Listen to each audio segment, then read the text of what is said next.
Kota lala hojii qimamochee mana madaamii jechuudha. Yeroo tokko ijoollee shamarran biyya ormaa maal hojjetti onlaayinii irra teessii jetta. Nuti wanti hojjennu daangaa malee jechuudha. Wanti hojjennu daangaa malee hojjenna jechuudha. Dhugaa dubbachuudhaaf kafana tokkosnaa nyaata hojjennaa, hin miiccinaa, mana qulqulleessinaa, daa'ima eegnaa.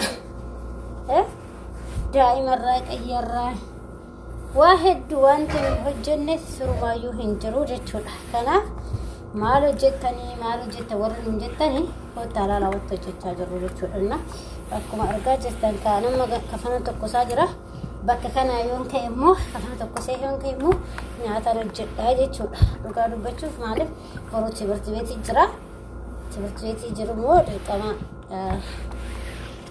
kafana ijoollee yuunifoormii ijoollee tokkosonii jechuudha. Daa'ima qofaa eegdii siifanii akkas jettanii warra ilaaltan ani daa'ima qofaa miti hojii mana keessaa sun duwwaa nan hojjedha. Manas nan qulqulleessa akkasuma nyaatas nan hojjedha. Daa'imas nan qabaa. Kafanas nan miiccaa.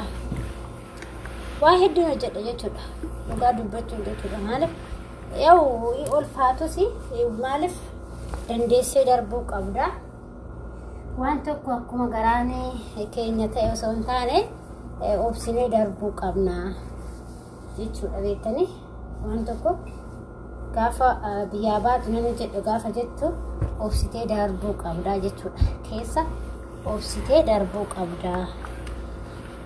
Obsitee darbuu qabda jechuudha malee akkuma garaan keenya ta'e hin taane kana namoonni hojii nutti baa'ate hojiin akkas ta'e jettani hunduma keenyatti baa'ata malee wanti bakka taa'anii nyaatanii jiru hojii bakka teechee nyaattu hin jiru abadan yookiin immoo hojii kafiifa wayii hojjettee adaboosa fudhattoo hin jiru jechuudha.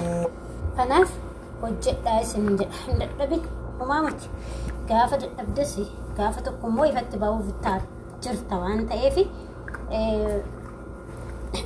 obsi hojjedhu dalagaan hin baa'atu miti garuu obsitee siistamiidha yoo hojjette baay'ee gaarii tasiin jedha.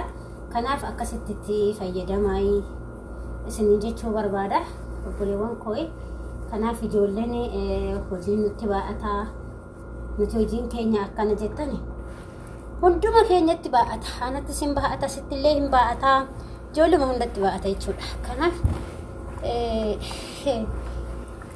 Kanaaf ijoolleen keessattuu haarawaa dhuftanii obsaatii dalagaa yoo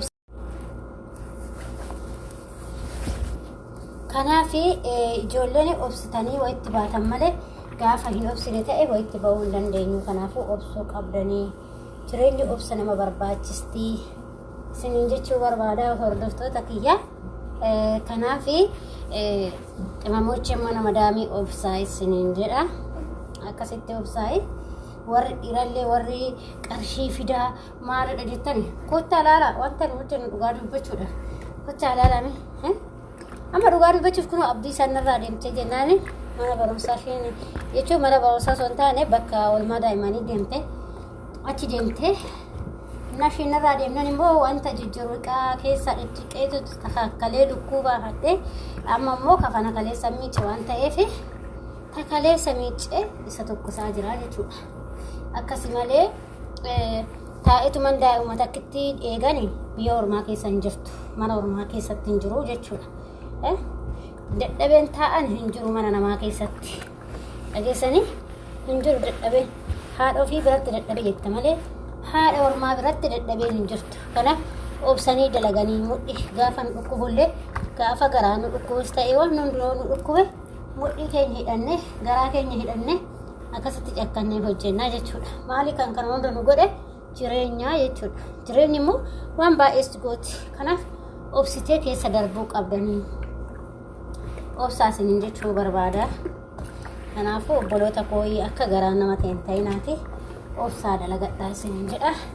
Akkasumatti dalagaa jirra hundi keenyayyuu jechuudha. Anisattis akkasumatti dalagachaa jirra jechuudha. Kanaaf obsa nama barbaachisa biyya ormaa isiniin jedha hordoftoota kiyya. Kanaaf obsuu qabdanii keessaa immoo warroonni qarshii namaa nyaachuudhaan keessattuu ijoolleen dhiiraa qarshii shamarranii nyaattan dhugaa akka ibidda kanaatti akka kaawiyyaa kanaatti singuba qarshii nama hin barbaadinaa wada qarshii nama hin barbaadinaa dhugaa sin jedha jechuudha keessattuu ijoolleen dhiiraa adaraa keessan qarshuma shamarran biyya arabaa nyaate gaafa qarshii biyya arabaa ijoollee arabaa nyaatte dhageesse dafqasheen dafqitee nyaattu kana nyaattaa jechuudha kanaaf hin barbaadinaa jechuudha wanti namaa somaas hin godhu egeruun sin gahu egdoo guddaa sin gahu kama ofii keessanii dalagatta boy jechuudha kanaaf gubaa isinitti ta'a dhugaa rabbi gubaa hin jirre gubaa kanarra addunyaa har'aa osoo hin taane isa boruusa isinitti ta'a waan ta'eef qarshii shamarran biyya arabaa nyaatinaa dooshii isinii yoo ergite jechuudha innaa isinis shamarran keenya dhaamsa isinii qabu adaraa keessan akkaatti gubattanii qarshii keessan qisaasichinaa qabachuu yaadaayi fedheeyyuu haa ta'u qarshii keessan haga danda'ametti qabachuu yaadaa isinii jedha obboloota. Akkuma agartan kaardura kafanan tokko ga'ee amma ammoo nyaata hojjechuudhaan isin jedha kunuuti lekkoonii mummuraa jira jechuudha akkuma agartan keessaalii jala fi xaawulaa jala jechuudha innaa kokkotaa jira. Namoonni tokko wannaallee kafazaati illee hin kaawwatani ani immoo kafazaati hin kaawwadhu ofaan murayoon kafazaati kana kaawwadhe beektani lukkuu akkuma beekamu akkana nagataani hin jaalatani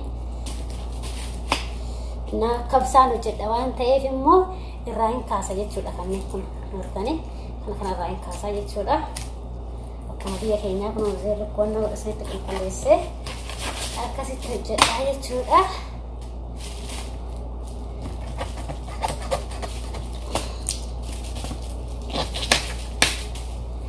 Kanaafi kanatti akkasitti hojjettanii kanatti irraa adda baastanii jechuudha.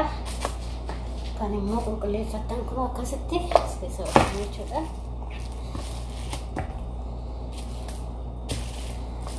Kabsaan jedha waan ta'eef akkasitti danda'an qulqulla margaartan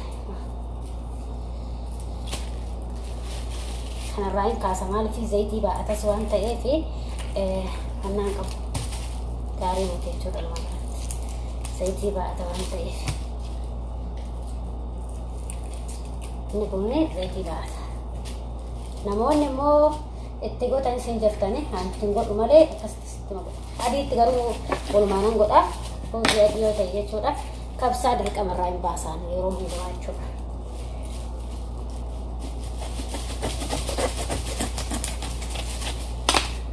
Kun immoo xarabbeessaa miti keessaaliin jala afan yeroo hundumaa nyaatas nama jedhu akkasitti jedha jechuudha. Akkuma argaa jirtanii kunuuti sanaadhaan nama miidhaa jechuudha.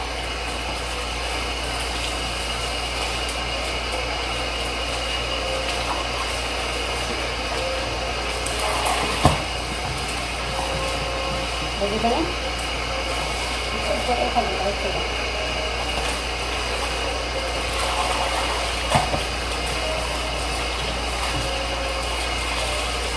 Hanabi cari nanti, bisa atas kami katanya, kunuti sogudafi, aku magar tanya sogudafi, lomi. Anda kan magazin dumayu, luku magazin ni lomi fi sogudaf.